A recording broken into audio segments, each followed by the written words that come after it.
Okay, guys, thank you very much for joining in for our first in-person session finally, because there was a lot of demand and now the time is we can meet in person. A few things before we go ahead.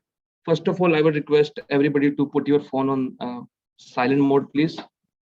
If you want to take a call, if it is urgent, you can go, but try to be here most of the time. We have designed this presentation in such a way, although there would be some topic which you feel quite basic, but there would be something to learn. First half would be more of presentation. Second half of this would be, I think, more practical, because some people might feel, second half normally is very tough in presentations. So we'll like to keep second half more interactive. So Ron would be here. Sukhraj might not be here because he has fever, so he just messaged me. So we would be trying to make it more interactive, role plays. Any of you want to be the part of role play, most welcome, because this is we are trying to learn from each other. So thank you for joining in today here. So let's start. And any questions you have, please ask. Today I have a lot of time, so I will not be in hurry. Every slide I can spend 10 minutes. Like I've calculated time. So we have a lot of time to speak, a lot of time to discuss. Make sure all your laptops, if you can keep them on, is good. Especially follow-up session when I would strongly recommend to keep your laptop on at that time. So you can use this power points here. We have some extra extension cables. Although I requested you guys to bring, but if you not bring, then we have a couple of extra extension cables. Or you could charge your laptop now, and when follow-up session comes, then I'll tell you where to switch on the laptop for sure. So that 1 hour, I would strongly recommend to switch on. So you don't need a laptop, so you can switch it off. I'll tell you where to switch it on. You could connect with the Wi-Fi here. The Wi-Fi here is Monte Carlo. No password is required, so you can connect. We would take some breaks in between. Maybe first break whenever you are tired. Hopefully at 11:30. We'll take first for 10-15 minutes. And while we have a break time, you should try to meet each other, interact with each other, try to know each other, because there are two purposes of this presentation. In Zoom, I know most of the people, I also do in Ashish meeting. So what we do, we just keep our phone on and we put it like this, and we keep doing some other work. Like when I'm on Zoom, I also keep browsing other windows. This happens. So Zoom meeting is not that effective. Now you have to be here, present, see me or screen, whatever. So let's try to make best out of this today. We have designed it such a way, from very basic point, when you meet a client, to when they fill the worksheet, and when they get the allocation, and after allocation also there are a lot of work, because most of the training people talk about how to get business. People don't talk about how to retain them. So a lot of things we are going to discuss today. And as I said, first half, theoretically, we will cover everything. Second half, we'll try to cover everything practically. Anything other than this, if you have time in between, you can, although I asked, nobody responded on the topics. I think either they're perfect or anyways, some people gave me feedback. So anyways, I'll take care of them. So let's start. So basic concept, we are going to discuss about why pre-construction, how it is different from selling resale, how it is different from selling assignment, how it is different, what's the difference, and why we should be selling pre-construction. Phases, what are the phases? As I said, these are very basic things. First 2-3 slides are very basic, but you should still know. You might even not know few of the basic stuff also. Then we will be discussing pre-construction jargons. So like what are worksheet, what are, like there are some people who are brand new who don't even know what's worksheet. Absolutely fine. Don't even know what's deposit structure, what's extended deposit structure, what's interim occupancy or assignment. Don't, because if you're doing resale, you don't know, it's okay. And sorry, third is repetition. The fourth will be discussing Followup. So Followup, we would be spending time, I just said, on computer. You need to switch it on, and then we need to work. And by the time you can charge your laptops if you want. Then handling pre-construction buyer step by step. This is going to be very important. So here we are going to discuss step by step. And second half, as I said, we will be doing role play on scripts. first half I'll show you the scripts, and second I will do the role play, and then what practices you should not be doing. So we'll be discussing. And as I said, anytime you feel in any point you want to add something, we have Mike here. So you should also, participate, because there are a lot of things which you based on your experience, because something on presentation might not teach you better. Somebody speaking their own experience could teach you better actually. So let's try to participate. Let's try to be involved. So whenever you like, I'm putting this here. Use mic and feel free to speak. So let's start from the first one. Are we ready? Excited? Finally. Last people, are you getting all good? Okay. And hopefully at 1:30 we would have lunch break. Here there is a good restaurant at ground level. The price is also reasonable. You can use, or otherwise outside you can go. Okay. So, and if you're intermittent fasting like me, then it's good. No breakfast, no lunch. Good. Okay. So let's start with first topic: pre-construction versus pre-construction / assignment versus resale selling. What's the major difference, and how exactly it's different? So first of most important thing, you are not doing multiple offers bidding war, as you might have seen in February. And always, like, even if the market is slow, there is a possibility of multiple offers in bidding war, because then what seller do, they try to put lower than the market price, and whenever there's a price lower than the market price, always you are expecting the multiple offers. But pre-construction, fortunately till now builders are not following this strategy here yet. So but this can happen in pre-construction also. Nobody can stop them. But as of now, as you know, in pre-construction, builders have a fixed price normally. Of course, they change the price. They can change price after 1 hour also. They do it. But normally there is a fixed price. You tell to your client, okay, this is the price, and they like to buy on that particular price. Please come on. Yeah. So anybody who is coming late, may I put a message in the group? Anybody who's coming late, please come in, get wherever you get seat, please sit. Second thing, do you agree with me? There are no multiple offers in pre-construction.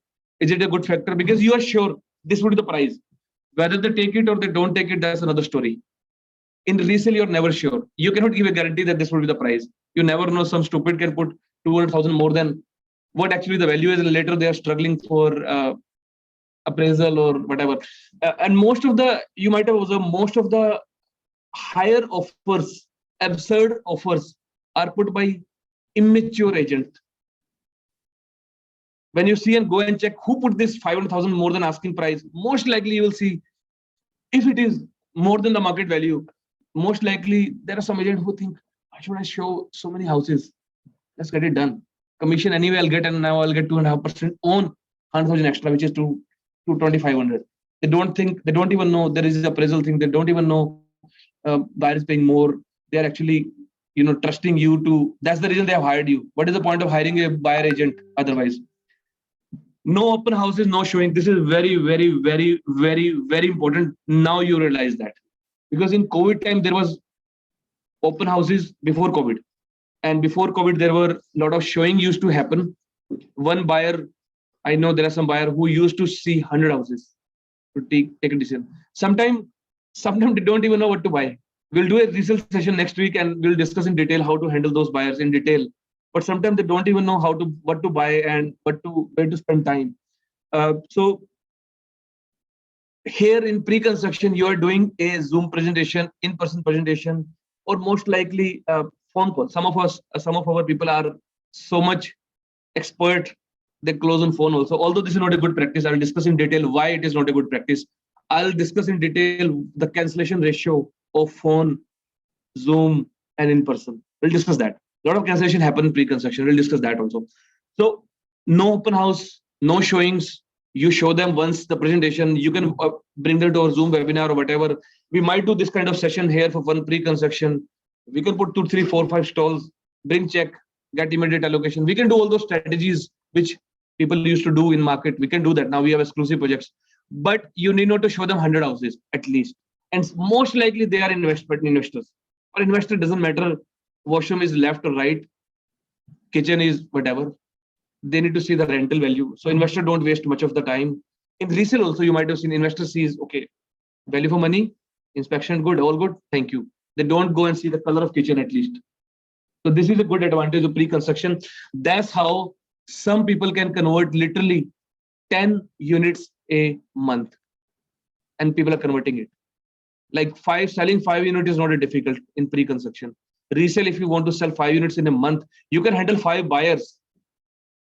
Actually, you cannot have more than handle two buyers. Now in this market, once they will see the houses, one buyer will make a schedule because they don't want to waste their time also. So they will give you a big list for the weekend. I have 17 houses to see in 2 days. They assume that they are the only one in this world, and you are the free for them only. So this is what happens in resale, and especially in this time, this would happen more because once the market neutral, you see more and more buyers requesting more. So you cannot handle 2 to 3 buyers at one time, and resale you can handle even 30, 40, 50 buyers. You can even create a WhatsApp group. We'll discuss that, and you can do bulk follow-up. So this is another big advantage. One can handle 40 to 50 active clients, as I said. This is very important. Some people have 500 leads. This is impossible actually to handle. But literally 40 to 50 active buyers, promising stage is possible. And there are people who do it.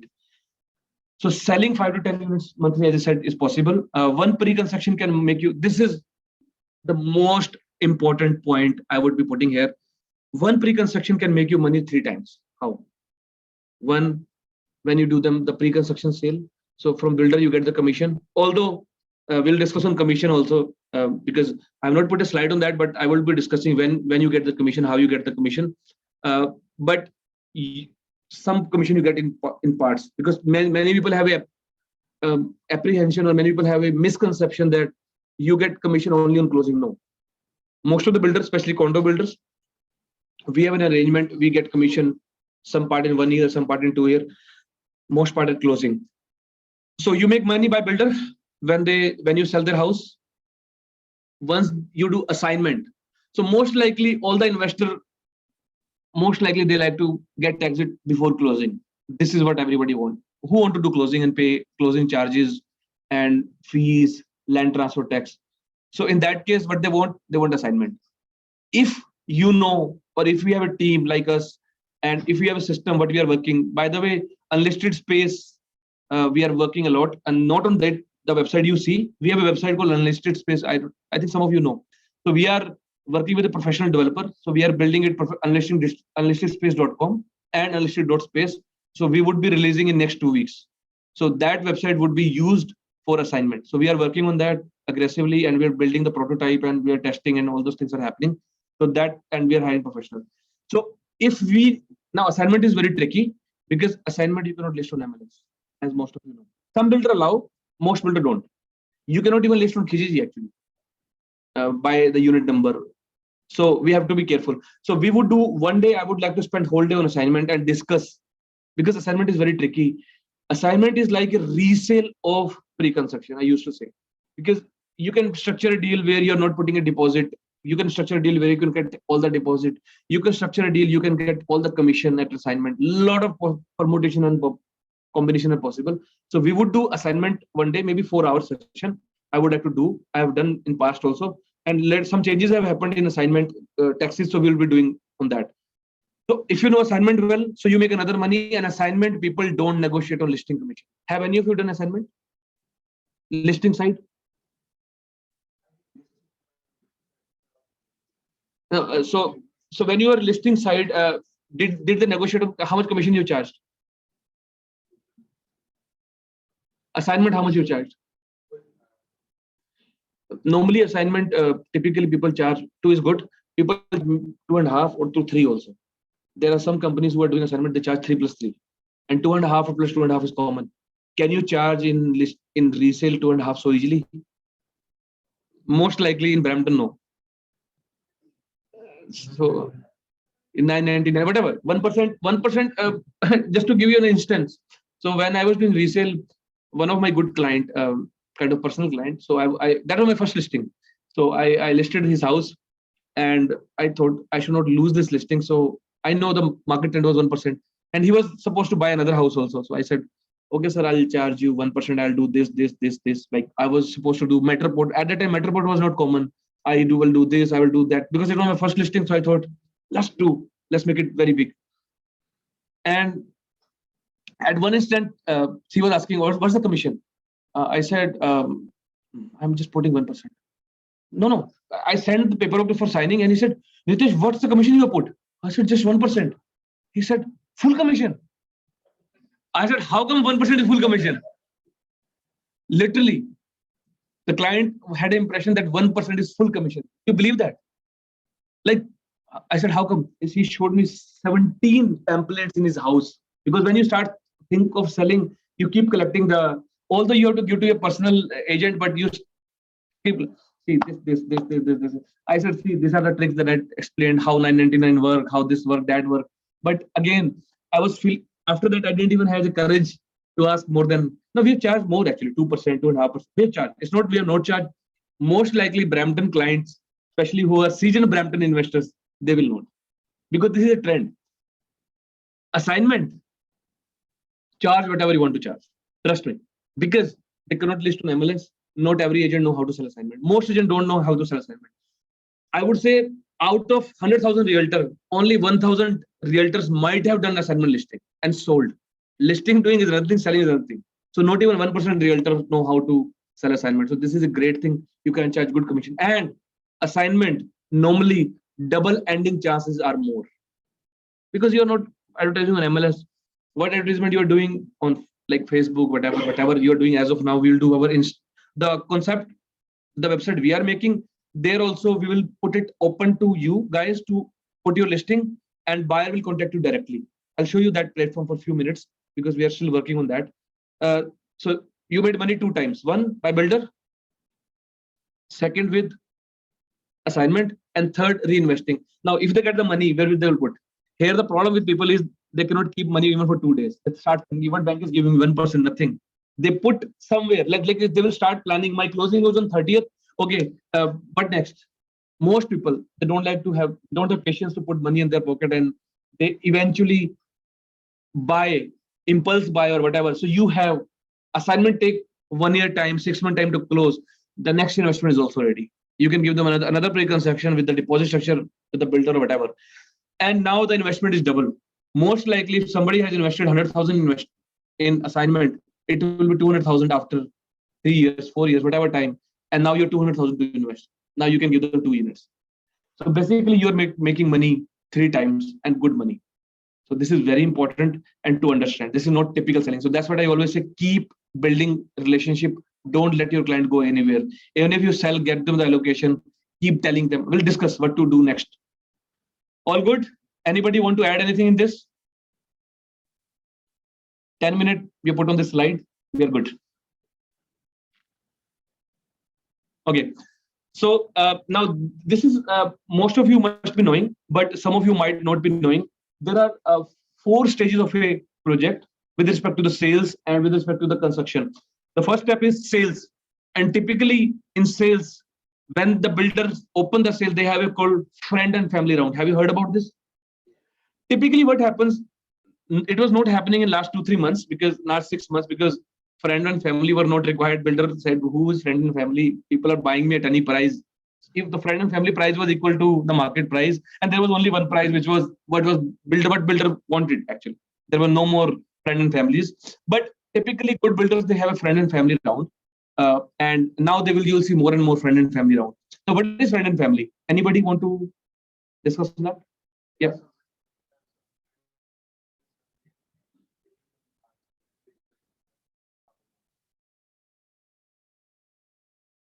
And what was special in that?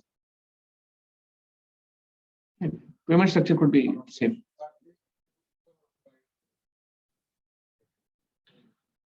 How does it make a difference to you? Like they're giving rebate up to them. Okay, Avalin, you want to say something on this? Friend and family? Commission, yes.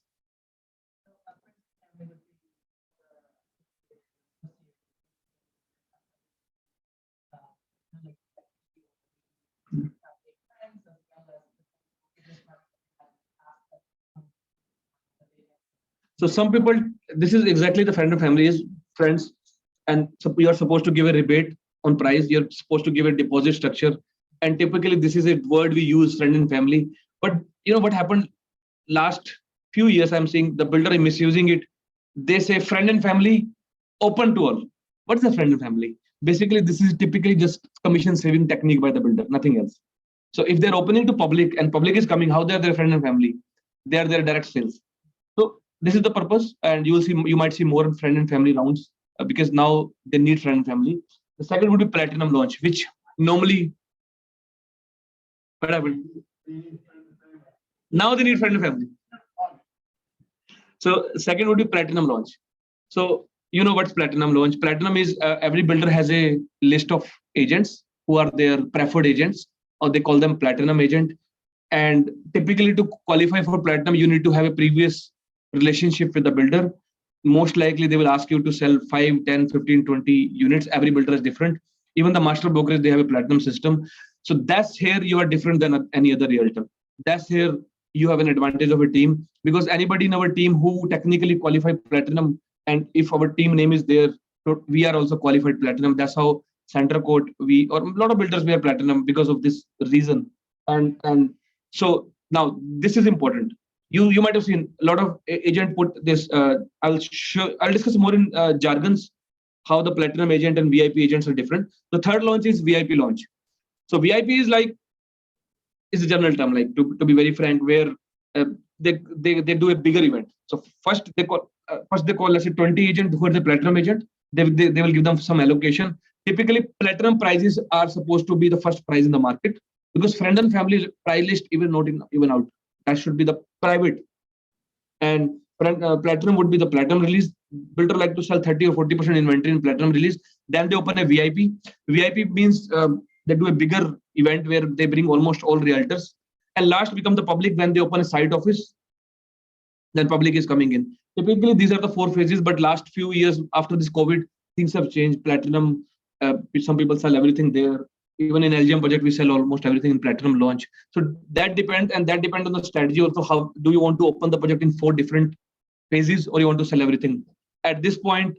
So that's what we suggest to the builder also based on the market. Let's say if we have 500 worksheets, why should we wait and put 50 units and 50 and 50? That was a strategy when you didn't have client. When you have people, then sell at same price. So depends. Construction, as you know, you should know these terms, because some client might ask you what's the construction status, and now builder say excavation. You should know what's excavation, digging. Then you have structure, structure first is maintenance services, envelope is like outside, and then color selection.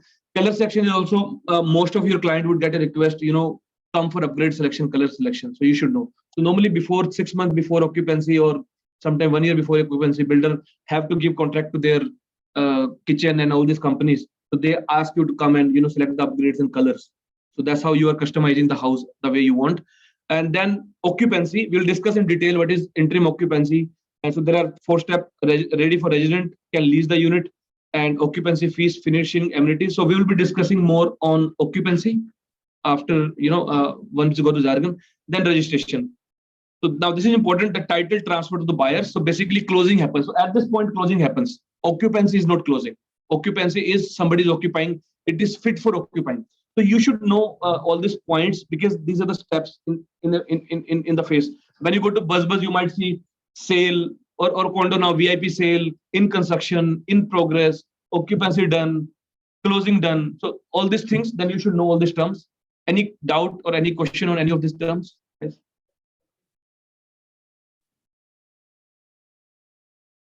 Similar to, it's a default of contract. So whatever consequences they have to bear in resale, similar consequences.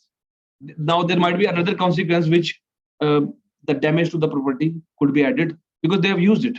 Although I'll discuss for builder, even if they give occupancy, they start getting the same money, although they don't get the full money in their pocket. I'll discuss what are the cost, what does occupancy means, because most people don't know. So we'll discuss in detail when we go to the occupancy slide. All good?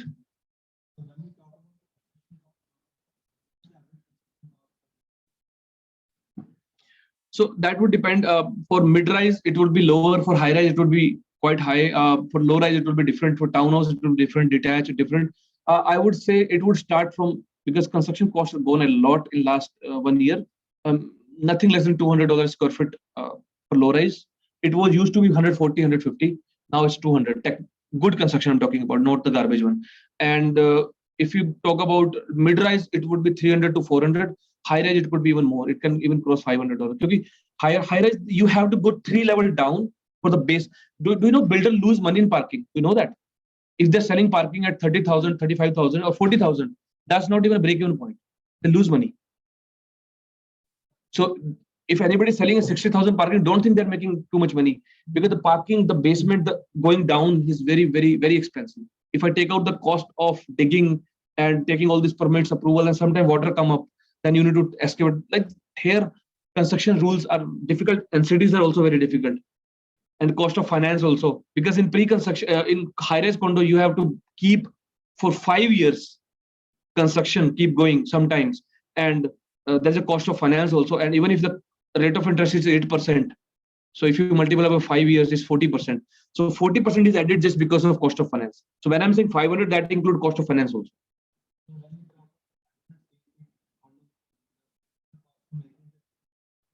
So there is a soft cost, hard cost. There are multiple components. Depend how big the project is.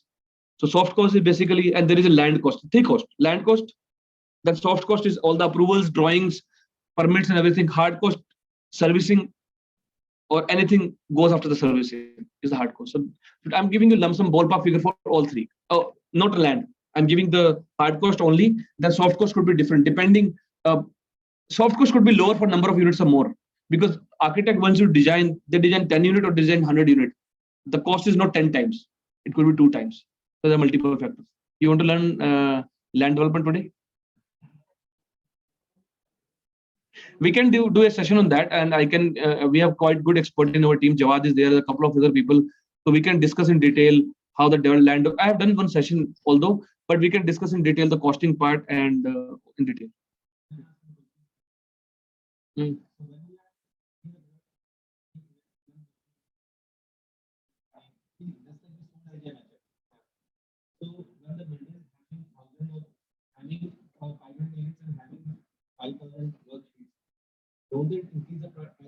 This happens.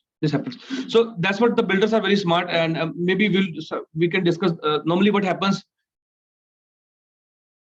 So builder also that's the job. Our job is when we are to see, and that's so there are two brokerages. One is the co-brokerage, one is listing brokerage.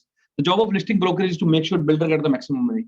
So what they do, they try to go to as many agents as possible. It's like, actually, this is not very different from multiple offer, because builder don't release the price, and what happened in tech tower especially, we had one price in our mind. They gave us, they told us somewhere in emails also they gave, and later on they launched on something very different. And even on the first day, once they saw the response, they gave another very different. So builder also want to sell at a price where, if they have too much demand, if there's too much demand, what you will do? You'll increase it so that you can filter the people who don't want to pay that. But if somebody want to pay higher, then why not? That's what happens in multiple offers. Worksheet is like an offer actually. And when you see so many offers are coming, so 1,000 unit, 500, 5,000 worksheet, it means 5 offers per. So you know in your mind, if that's what the expertise, if that price we put, 3,000 will not take, because they have thought that price in their mind. But still, the 1,000 people will buy. That's the strategy. But the another problem is, if you put a very wrong price, if it doesn't sell, and if few units sell, let's say you launch a price and out of 1,000 you sell 100 units, 900 units are not selling. What would you do? You cannot reduce the price now, because you have sold 100 units. There's a benchmarking. Normally, you cannot reduce unless there is a 2017 or another correction. If it comes that kind of correction, then you might reduce the price. Otherwise, you will not. Then you're stuck, because you cannot go to the bank, because your 75% units are not sold. At the like when they're releasing a price, builder also want confidence from us. First day, Harbourfront, just to give you an example, I got a call from the builder, because once they release the price, it was more than our expectation. You all know. Most agents reacted and they said, "This is too much." There were so many agents on that project. I said, sir, it's high, but we are there till your last unit is sold. And sometimes this is an opportunity for you also. If the price have been so good, builder had all the friend and family to sell at 0 commission. Why they pay you commission? This is another reason. They want to get the maximum amount. Why they go to it? Why somebody don't put for sale by owner sign outside their house and sell? It will sell. Here, if you put a for sale by owner, it will sell. There are so many companies we buy houses, go there, they will buy. Then you buy it, sell at lower price. Why you want to go to a MLS agent? Because you want maximum value. Maximum value. Same way, here builder want the maximum value. So at the end of the day, their target to make the maximize the revenue, but make sure people buy it. Because you cannot go back. You don't have choice. So on that day, they were so afraid. I said, sir, because at our level, I also knew if I gave you, I also know how you are responding, how you are reacting, and you also know how your clients are reacting. So that was a kind of gamble they've taken. If they would have failed, they would have failed. So next time, next project, now that's what we keep telling them, sir, don't put this price, let's put this price. We bring them down actually. You should know all this builder, if they want, they can put 1500 price. Any price they want to like to put. We need to tell them, sir, closing has to happen. After 4 years, the buyer should get some appreciation also. This is the counseling we need to do with the builder. Shall we move ahead?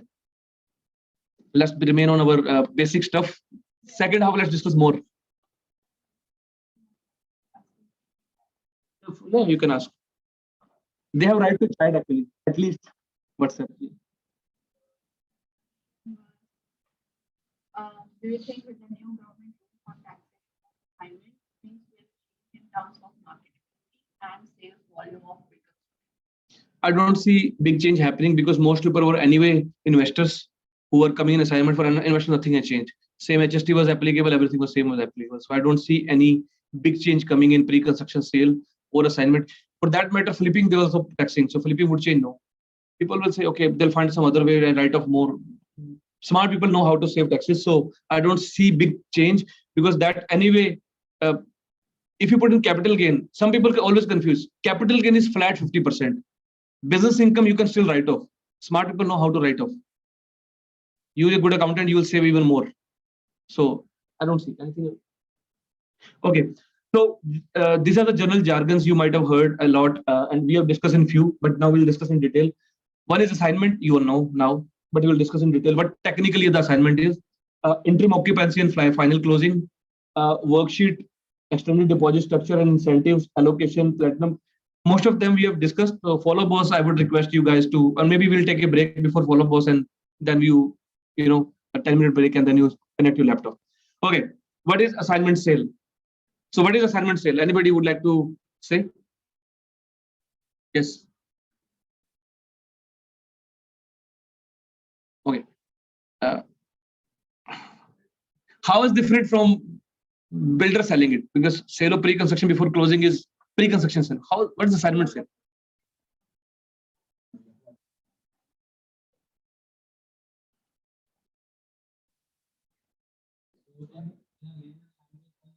Yeah, label I want. Yes.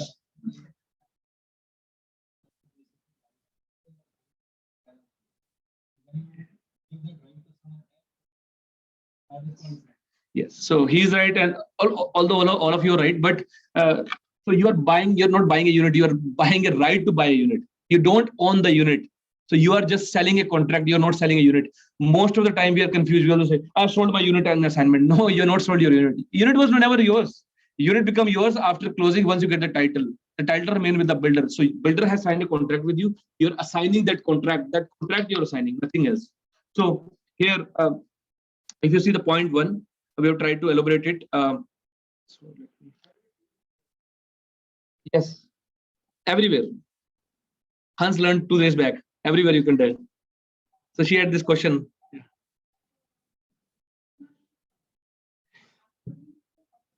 Any contract could be assigned. It could be resale, it could be commercial, it could be anything. Like any contract, but it should have an assignment provision. If it is not there, then by default you cannot assign. Unless the seller agree, then it could be an amendment.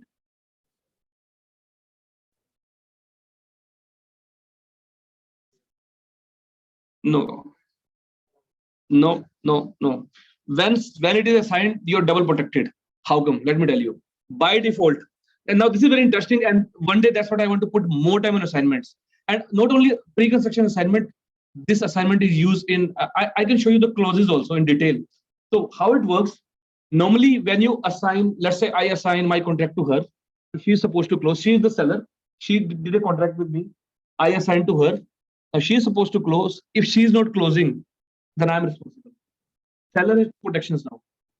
But we can draft to close in such a way, we could write in such a way that if she is not able to close, then I'm not liable. Seller will not agree. You understand?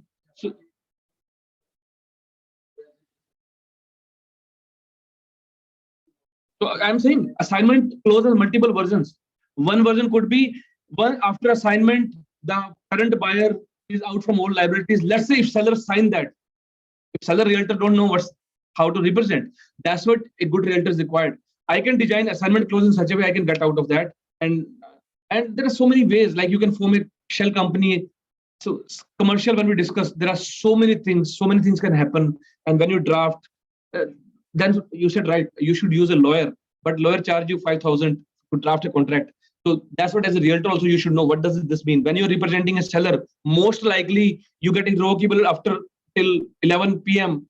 and you get offer at 6 p.m. Who lawyer will reply you in 2 hours, 3 hours? No, then you should know at least what does it mean. Then if there is a red signal, then you can stop and hold or whatever. You understand? So this is what is required. You should understand all these clauses and you should understand the meaning. There's no rocket science. It's simple English, plain English.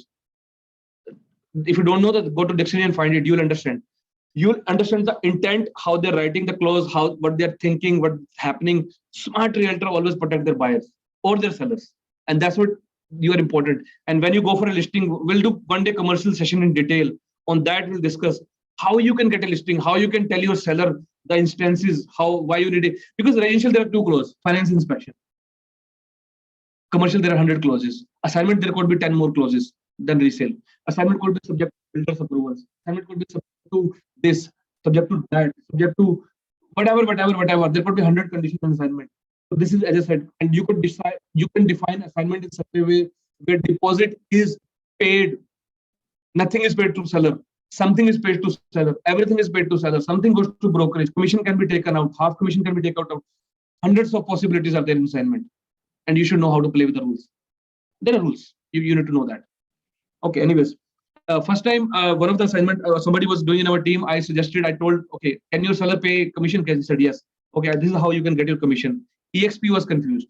How come deal is not closed and they're paying commission? We can do it. If seller is ready to pay, buyer is ready to pay, then why not? If you know how to draft that conditions. Anyways, let's move. So assigner purchase the condo from the developer. So they are the assigner. Assigner is like somebody who bought the unit, they are the buyers. And then they become seller, we call them assigner. So assignment agreement, we don't use seller word, we call assigner. The assigner market the unit to potential assignees, which are new buyers. So as you said, assigner, assignee. Potential assignee bid on the unit. Although the unit word is not right, they're bidding on the contract actually. But they're, for the simplicity, they're putting this word unit because this is more common word used. Assigner select an acceptable offer. Assigner request and receive approval from the developer. Very important. Always, whenever you write an assignment offer, either you are at buyer side or seller side, make sure put to subject to builder approval. If you don't put it, you could be in problem. Because if builder is not approving due to any reason, although builder assignment says subject to this, we can approve, builder will not arbitrarily withhold the assignment, but they can still withhold. Arbitrary means if there is a big reason, they might hold it. They could say, this deposit was late, I pay me this penalty, and then we do the assignment. Anything. Nowadays, there is a new thing. Some builders, smart builders, are not smart. I would say this is a bad practice, actually, very bad practice. They would say, okay, I'll charge you MLS listing fees. MLS listing fees. Why? You could list on MLS now, but we don't want to list. No, still we have to pay. What's that? Like, and there could be some like builders don't digest when the buyer make money. Very bad practice. Very bad. And we should actually try to expose these builders. As a realtor, it's our job to make sure that these people are not doing all these practices. Now, some other people start putting, I would charge you convenience fee. What's that? There was an admin fee defined, now there's a convenience fee. I'll charge you 10,000 lawyer fee. 15,000 lawyer fee. What's that? Because you put lawyer fee, so they charge. So this all are the bad practices. But again, make sure all the things are done through the lawyer, reviewed by the lawyer. Nowadays, builders are giving hard time because they see the buyer is making, this guy invested 50,000, making 300,000. They're not able to digest. They're making more money than the builder. Builder profit is just 10%, 15%. and buyer is making more than that, and construction cost has actually gone up. Okay, some builders are not even allowing assignment. They are not even allowing the name change. Nothing they're allowing, and they're charging fees for all of that. These are not good builders. Good builders should actually allow all that, because let the buyer make money. You make money with them next time because they'll reinvest back with you. Once you lose a client, you don't lose one client, you lose maybe 100 clients because they tell to 100 more people. Assignment is finalized, assignee become the new owner of the unit. So this is how the assignment works. Any question on the assignment process you have? Of course, I'm not going to discuss the APS today in detail, but you can use form 145 or 150. 145 is used for general assignment. 150 is used for condo assignments because that is more closely related to condo. So I just said you can play around. Everything is possible. Yeah. So typically, if I show you one form 145, let's do one thing. In second half, actually, I have put some time on assignment. There we'll discuss. Just remind me if I think we have a slide on that. So we'll discuss there, or remind me in second half. Because in this, I want to keep only basic stuff. That's little advanced. Yes. 145. So 145 is for assignment sale. General assignment. It could be resale. It could be commercial. It could be any freehold also. 150 is for condo assignments. So condominium has different some clauses. So that's why it's form 150 used. So these are the two forms you use. So it could be any assignment.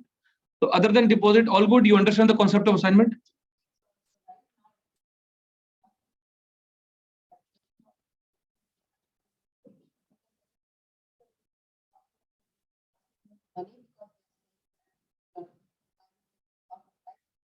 I'll come to the things after the allocation. What should we take care?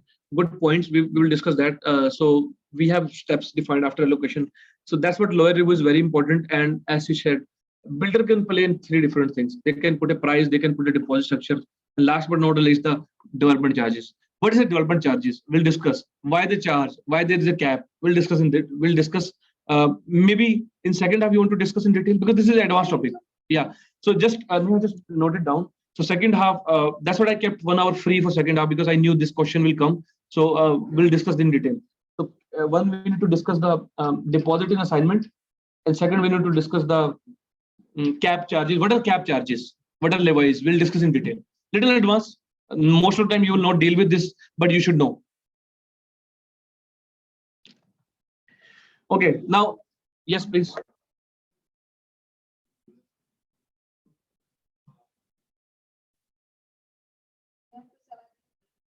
So again, this is tricky and interesting. Some builders have the clause like once the 90% units are sold, then we'll allow assignment, and they keep 15% unit with them.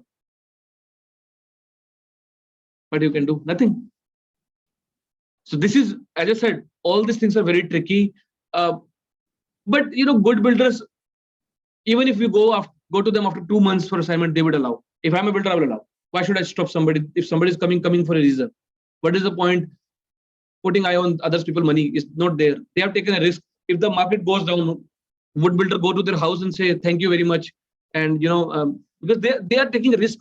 Once you buy a pre-construction, literally you're buying a risk. Actually, you're buying risk from other person, and you are now committing that at this point, at this risk is mine. It goes up my profit. It goes down their risk also. And another thing, guys, we are bringing in another interesting concept: fractional real estate pre-construction buying. So people would be able to invest with only 1,000 also. And this risk will be eliminated where if the market goes down, I'll discuss, we have a concept, we are working on a concept. It's quite popular in US, fractional pre-construction buying. You have 5,000 with you, you can still buy a pre-construction. You can make a LP, GP, you know, this thing. So we are working on that also. Maybe 2 weeks, we'll discuss that. A couple of builders, we are doing a tie-up and we buy, but the plan is we buy 20 units with them. We do a deal. Now the deals are there. Now UC is giving you 6% commission after 5 units. Like Tribute Builder is giving 6% commission. So now you can go to the builder. You can make deals 2-way. Of course, your commission second for the buyer also they are ready. Now if I go to them and I ask rather than 21% deposit, go do this, but they need a serious commitment. And I say okay, I'm writing a contract for 20 units. Now what I will do? Those 20 units, let's say 500,000 each, 20 units is how much? 10 million. And I need 15% deposit which is 1.5 million, right? 1.5 million. And if I say you want to invest, because the deal is very, very, very, very good, I would say, okay, 1.5 million, you have 15,000. How many people I need? 100. That's it. So that 15,000 is easy to recover because now you have a deal which is much better in the market. Now you could put 15 here, 15 in some other builder, 15 in some other. So you're de-risking yourself. You're putting less of your money and you're putting in multiple builders. With 50,000, you were supposed to go. With 100,000, you are supposed to go to one builder. Now you can go to 6 different builders and your risk is diversified. And second thing, since this would be LPGP structure, so the company is buying the unit, so you are not losing. Because in pre-construction, if you are not able to close, somebody asked that question, then the builder can sue you for differential also. In 2017, when some people bought the units, when the market was high, this would happen this year also. By the way, I've told multiple times, the people who have purchased low rise in February, if the closing is happening in next 6 months, most likely they will lose the deposit, or if the close is fine, and builder might come after them for differential. Same resale rule. You buy at this price. If you're not able to close, builder will release it. If it is lower, then you will pay the commission, penalty, lower fees, as well as the differential for the deposit. So this you should actually know. So here they will be saved because this is the name of company and you are a limited partner.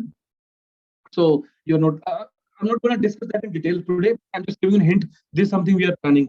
Yes.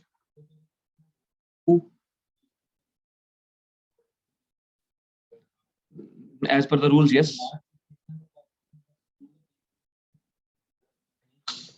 Builders are very smart. What they do, they sign from you. If they are not able to close, they put a clawback clause.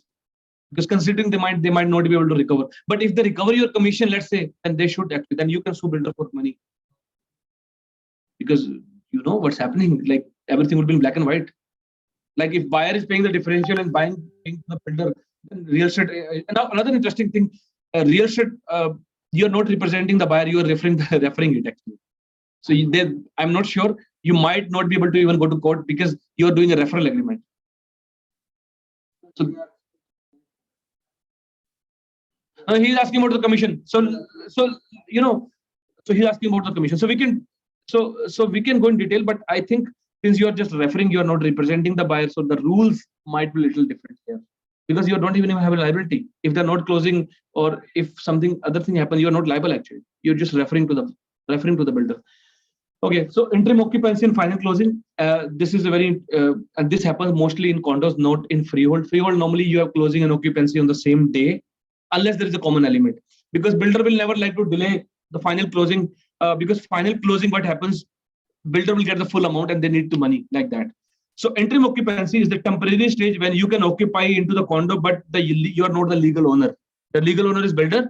You got the occupancy. Instead of paying off your mortgage, you must pay an interim rental fee, or else we call it as interim occupancy fee, whatever, there's a fees.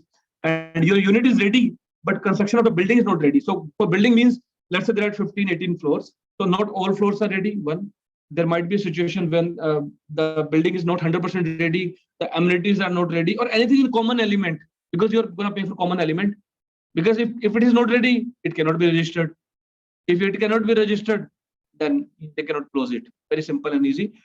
So interim occupancy period could be longer for lower floor. So sometimes builders, they start finishing from the higher floor, like they finish first floor, upper floor, then low. Some builders start from low to up. Most builders here start the upper floor, they start finishing first, then they come to low. The reason, if they finish lower floor and upper, then there could be garbage and other stuff. So they will start with the higher floor, then they come to low. Okay, but it could depend on any, there could be some other strategy with the builder. So you buy a condo, unofficially it is completed, you can move in. Unofficially means because you have not got a title yet, and complete. Now occupancy fees, what would it include? This you should know. This would include the mortgage interest. Now what is this mortgage? Could anybody tell when the mortgage starts? The buyer, real mortgage at closing. Now what is then this mortgage interest? Builder's money. So typically builder put a cost, whatever builder they are paying, typically they 3 or 3.5% they put a cost to the remaining amount. Let's say you bought a condo in 500,000, you paid 100,000 deposit. For whatever 400,000 is left, so there is an interest. The builder is calculating that. But although builder is not interested in interest, builder has different bigger costs. So they want that money, they will put that cost, they will put a condo fee, and they will put property tax also. Although there is no real condo fee, there is no real property tax, so they will put estimate. Later on the day of closing, that will be adjusted through the lawyers, but they will put a typical cost. So occupancy, basically, typically you're paying all the expenses. Mortgage, when you get the house, then you're paying principal also, because then you're going to the bank. Bank is then you are getting mortgage from the bank. So this is the only difference. Otherwise, almost half of the cost you're paying at occupancy also. Occupancy is never free. Just keep in mind. And there could be occupancy fees also. The builder can add one more thing to this. This is called occupancy fee. So I'm giving you occupancy to rent it, so I need a fees for that. These three would be applicable. Even the builder say right to lease at occupancy, there is no occupancy fee. Doesn't mean that these three will not be there. These three will be there for sure. Keep in mind. And then final closing, the title is transferred, mortgage payment starts, unit are completed, and building registered, and final closing happens. Any question on that? So occupancy could take 6 months, could take 1 year, could take 2 years also. Just keep in mind. And this is a good thing in condo. Sorry, I'll take your question. This is a good thing in condo, because in condo you have sometime 1 year time. Your house is ready. You can do even open house. You can do even showings. You can even do whatever, and you can sell a real house. Although selling on paper is easy, showing and selling is not that easy. But some people get a confidence of this is ready to move in. Some people want brand new, ready to move in house. So they are looking for this kind of occupied unit. That's another reason when we do condo presentation, we specify this interim occupancy. Any of our presentation you see, you have this kind of slide where we discuss about interim occupancy. Yes, sir.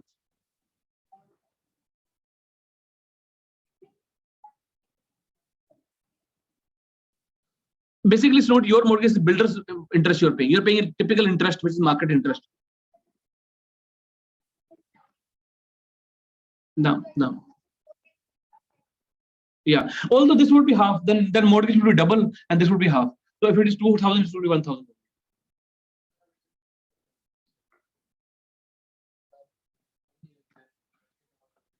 Yeah, you'll make more money for sure. He's right. So when you rent it out, because you're paying only the interest part, later part, so you will get, for you it's same actually, not a big difference. Because when you're paying interest principal to the bank, that's coming back to your equity. Here, no equity is being built.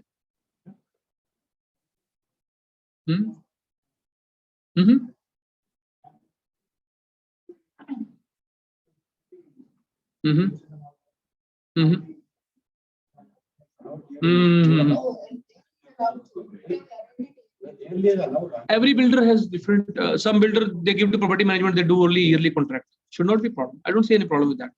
Builder has to recover their cost, and they are recovering.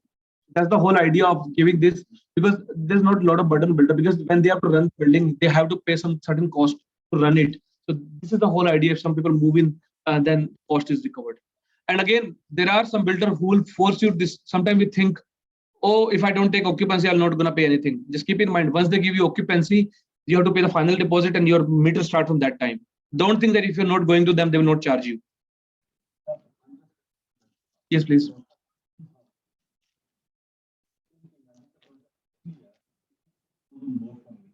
In case I'm not able to close, they can give 2 months notice to the tenant and get him out. Or I pay 4,000 more to the builder, which was adjusted on close. That's called occupancy fee. No. Oh, that's what they're charging. Oh. They're giving you convenience fee. Convenience. What's the reason? They need to put some head. That's what I was telling. Some builders charge that. Some builders don't. That's what we negotiate. That's what you should know. When you're selling all these condos, you should put all these points.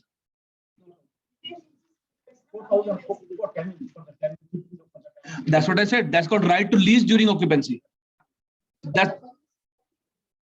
what you wanted. Okay. Then it's not a fee. There's a deposit. Okay. So basically, some builder charge to lease. They charge some money. That's called right to lease during occupancy. They give you right to lease, because you cannot lease unless because you are not the owner. How can you lease without builder's consent? So they give you this right. And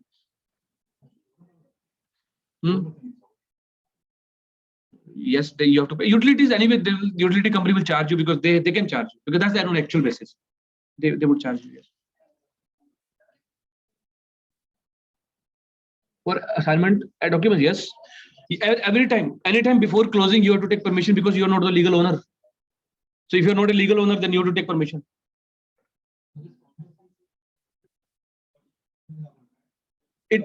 Another good question. So condo fees could change. Condo could vary. Whatever builder put in their price list, that's just estimated, because they have to make a condo doc. There they put, okay, after 5 years, this could be the manpower. Who knows after 5 years what is the cost? So this is estimated. This is not actual. It could change. It could be less. It could be high. And after a few years, it can again change when the building get old.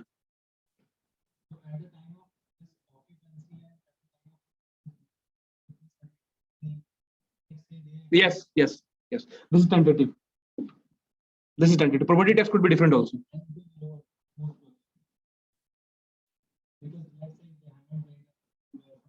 Yes. But another thing, there are some less occupant. Let's say if there are 3 people, security guard, and building occupant are 100 or 200, then so it depends, because number of user also less. Not every building, every unit is occupied. There is a fixed cost. There is a variable cost. You understand? It could typically they like to keep it same. They don't want those big calculations. Other people will go to court and all that. Typically they stick with their price list one here, and then later on whatever actual come when they hand over to condo corporation, then they decide that builder has no liability. Condo corporation, whatever they're putting, then is between the buyers and the condo corporation. So typically they stick with their whatever they show in price list, because so nobody is coming back to them and again asking why 2 cents high and low. Okay, shall we move ahead? Let me see where we are with respect to time. 11, and what slide I am at?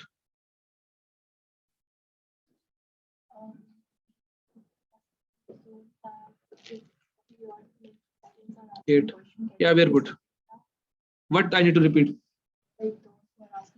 So I know that they cannot get the tax. that's what this people pay $10 in here.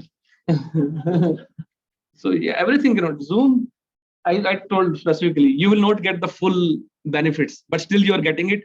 We are recording it anyway, so I think in recording that would be clear, because I don't know. Yeah, we are not going to repeat anybody for Zoom. Zoom is just convenience. So whatever they're getting, let them take. No special privilege.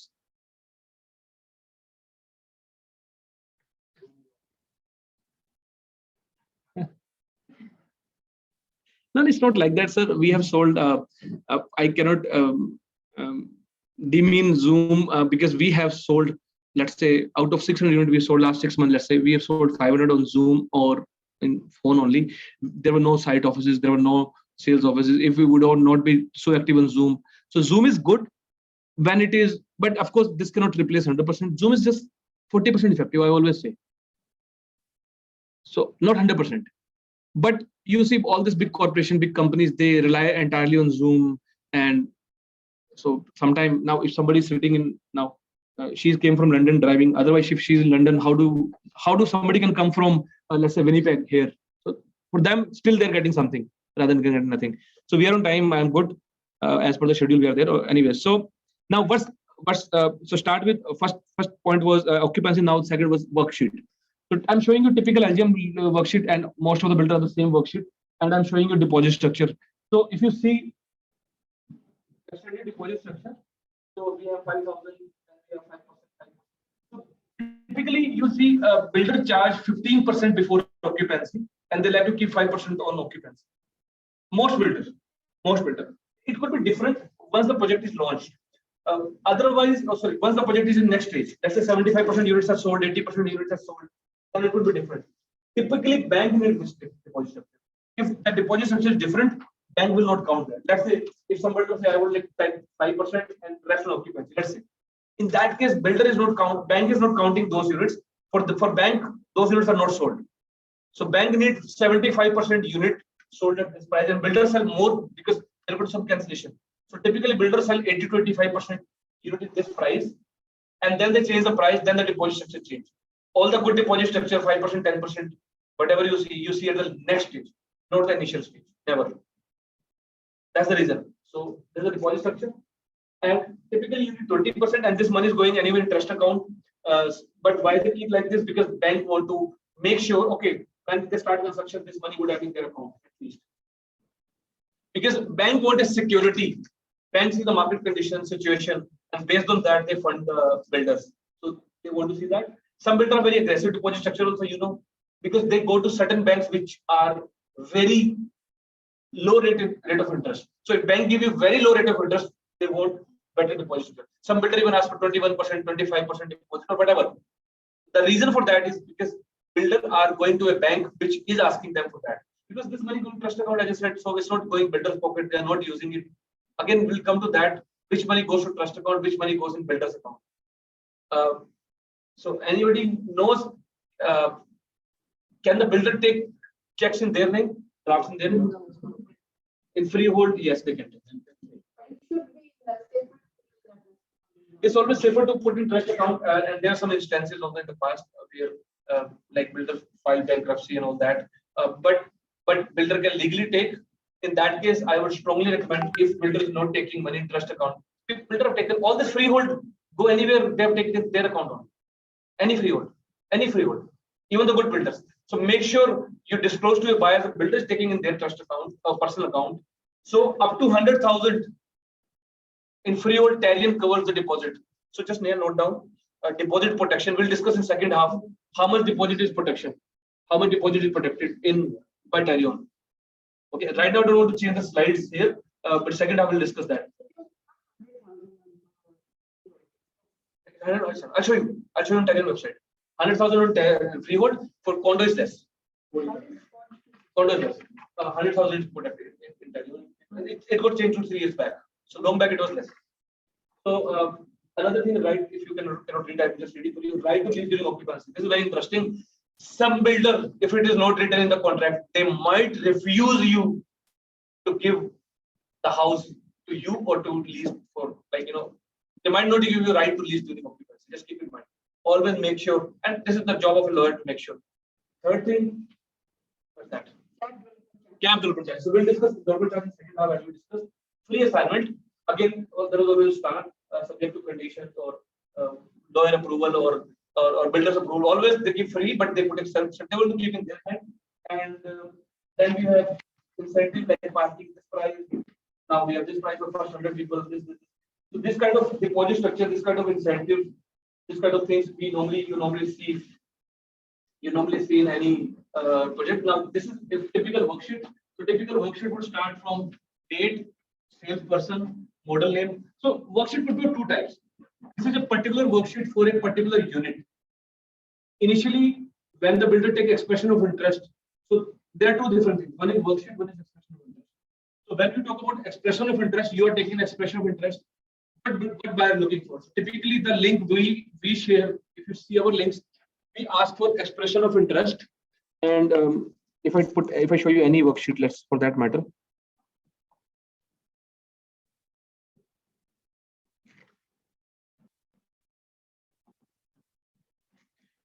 So this is a typical worksheet in PDF. So this is expression of interest. So expression of interest, what I ask, name, occupation, name of occupation. So always whenever you are working on pre-construction, always just make sure every builder would ask for sure occupation and name of employer, because this is part of contract. They will ask you for sure. Like every worksheet, every builder, when they ask, write you an agreement. They can ask you for a copy of demand draft, depending on the situation. Second purchase, the same thing. Then unit preference 1, 2, 3. This is our format. So typically the builder use the same kind of format where they would ask you purchaser 1, purchaser 2, all the details. Some builder ask for SIN number also. Okay, so then in that case, buyer would have to give that. And if the buyers are not comfortable, they can send directly to the builder rather than giving to us. Try to involve yourself as less as possible in this whole process when SIN number is involved. And then first deposit, second deposit, third deposit. If you want any changes, if you want, let's say you want to sell, sometime, builder worksheet would say some deposit structure. Now we have a scheme going on where 10% deposit is there. What mistake you make? You think, oh, 10% is there, let's send this. So whatever you are sending here, basically you are putting an offer. This is an offer. And if you see, LGM use this word called offer template. They don't call it a worksheet. They call it offer template. So you are making an offer. This is an offer actually. Any exception, any approval, anything different which is not there in the price list or contract, make sure put it here. Don't assume that Shubh would know, Ritesh would know, or a builder would know that we need this. Whatever changes you need, just put it here. This is an offer. If you don't put it here, then they will make contract as per this. And once they make the contract, then it's very difficult to get it changed. So it's better to then it's amendment or whatever. And if you forget and 10 days are passed, then you're done. So make sure put right numbers, put right price. In one of the case, one of our agent what they did, they made price parking broker and this was wrong. And this was higher actually. The calculation mistake was there. Now builder is not changing it. They said you put a wrong number, you put this offer. What should I do? If the calculation would have been wrong in other way, let's say you put less, then they will catch you. This is happening. One of the case, she's not here, client, they are getting it corrected. Now I'm just telling you this can happen. So make sure put right numbers because this is the offer template you sent. This is what you said. We have followed that. How come wrong? Because this was higher. Anyway, so this is any question on worksheet. So you need to attach a driving license, mortgage pre-approval. So typically mortgage approval pre-approval is discussed once we come after allocation step.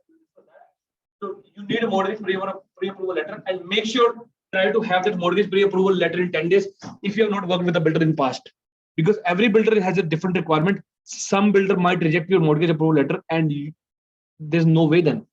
Like you're done. LGM, we know the requirement. Some builder, we know the requirement. So you can take a chance, they have similar requirement. Some builder, they're very strict. They want only bank mortgage approval letter. We'll come to that in, we have some slide, but if you have any question.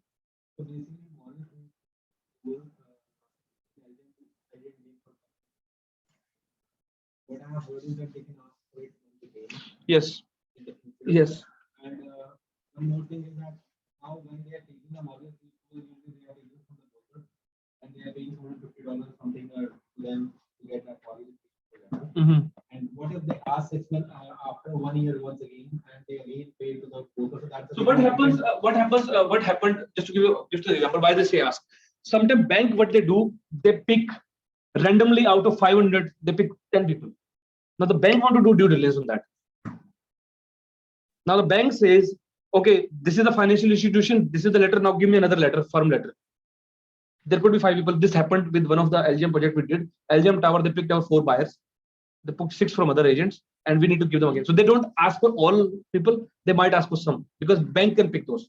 And why they keep this comfort with them? Because they have not gone to the funding yet. The bank requirement can change after 6 months. Now the bank will start asking, we don't need this mortgage broker approval because this is fake mortgage broker. This would happen. So at that point, builder will never give you an acknowledgement report. They would say, this look good to me, but let's wait. We might ask you another one. Nobody want to take chance here. Everybody want to keep in comfort zone. This is the reason, sometimes they put it, we can ask again. But based on my experiences, they pick randomly some people and they want to check it. Whether the letter or fake. They can even go to the lender and see. Like some people make fake mortgage letter. At least never. I will discuss in don'ts. We'll discuss that. Why should you not involve in mortgage process? We have one slide on that. Not full slide, but we'll discuss one slide to don't. Why should not you include yourself in all this whole process? Okay. So I think you got your answers.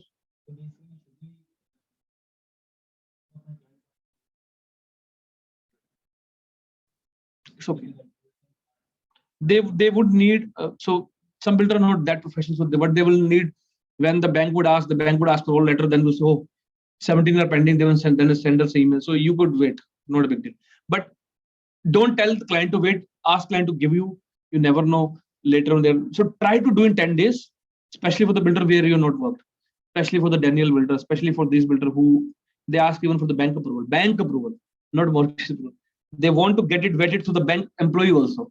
We have solution for everything, but as I said, make sure rather than going later in trouble, better you cancel the deal in 10 days if the mortgage requirements have not been satisfied. Some builders are very picky, although 5 years, who can give you firm approval? Nobody. Who can give you firm? This is all, they're trying to filter out the client. They're trying to, see if this guy can arrange letter now, the bank, it means this guy has a very good potential. So for some builder, price is not a big deal.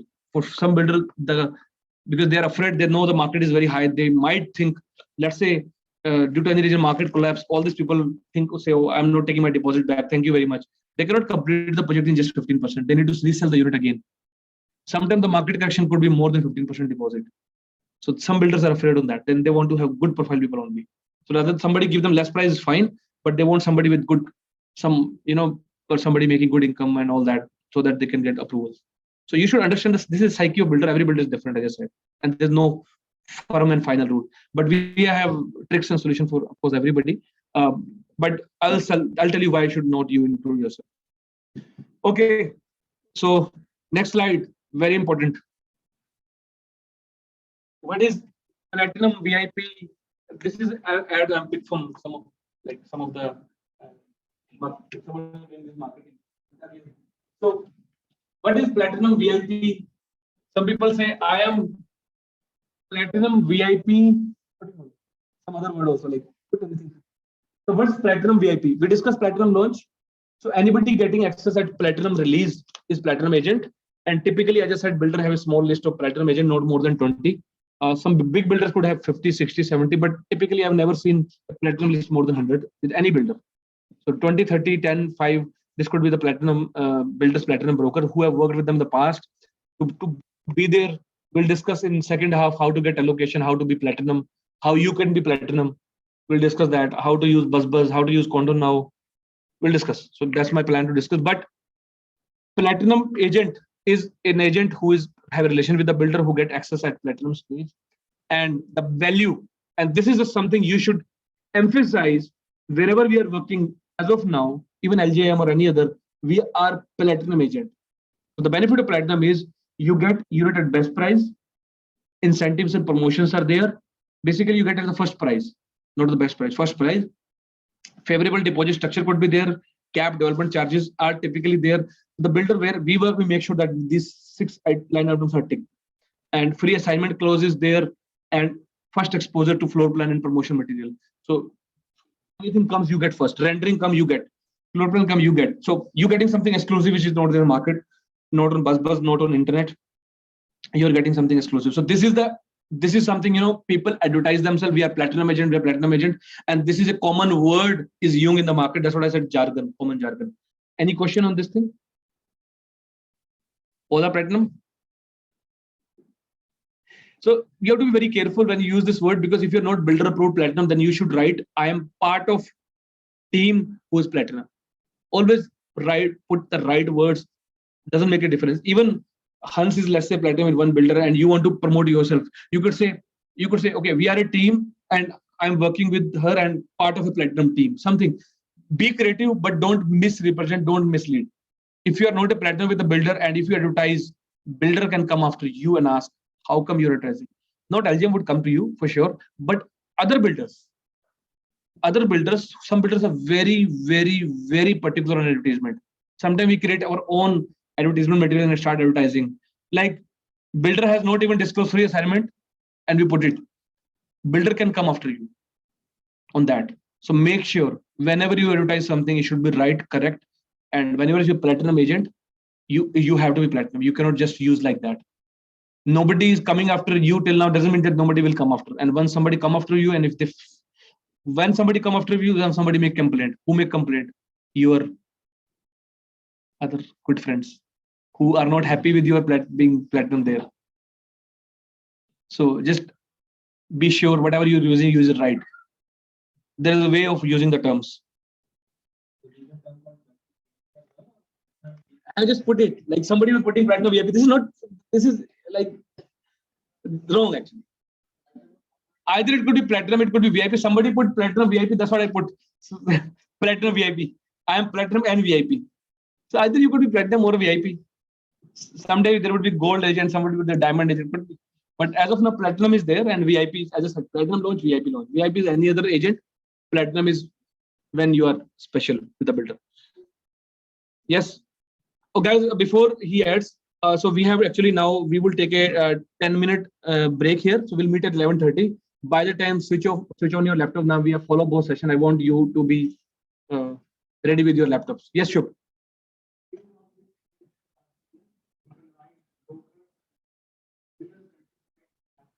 Yeah. No. But if you're doing advertisement of a one project, so you could write. This is not a typical designation you have actually. So if you're using it, and let's say you're doing for a builder, when the problem will come? The problem will come when, let's say, buyer will make it. Nobody will see your email. Let's say due to some reason, buyer got in problem. All the evidence will go to court, and at the time that your email will haunt you, because somebody Rico might even ask you what problem was. Rico might ask you, how come you putting this? Have you any confirmation or proof? Can you get it vetted through the builder? Because when you're writing these heavy terms, basically you're showing that you know the builder very well and you have a control and all that. And then you say, I don't know, I just representing the buyer. I don't even know this builder. Let's say builder put an assignment fee or something which was not there. And on that day in the court, when judge asks you, how come you are putting platinum VIP agent? Then you should know the builder. If you're platinum VIP, if you're doing such a good relation. To buyer, you're saying I have good relation with the builder. Now in the court, when builder doing some wrong thing, you're saying I don't know the builder. I just got one of the ad and I just went to their office and I got my friend who got the allocation, whatever. So that's what, again, very important.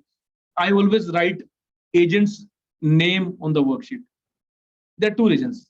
One is, of course, the transparency and agents are happy. Second, less liability. Why should I take a liability of somebody? Let's say you commit something wrong to the buyer. My name is there. If file go to RICO, who will first then who to whom? I can again show, oh, I don't know this buyer. Then why my name is there? All this platinum good agents, they always put their name. It's not good actually. You should not be doing it. The real agent name should be there actually. So that's what I keep debating with the builder. So 11:30 guys, we meet. You want to take a small break or anything?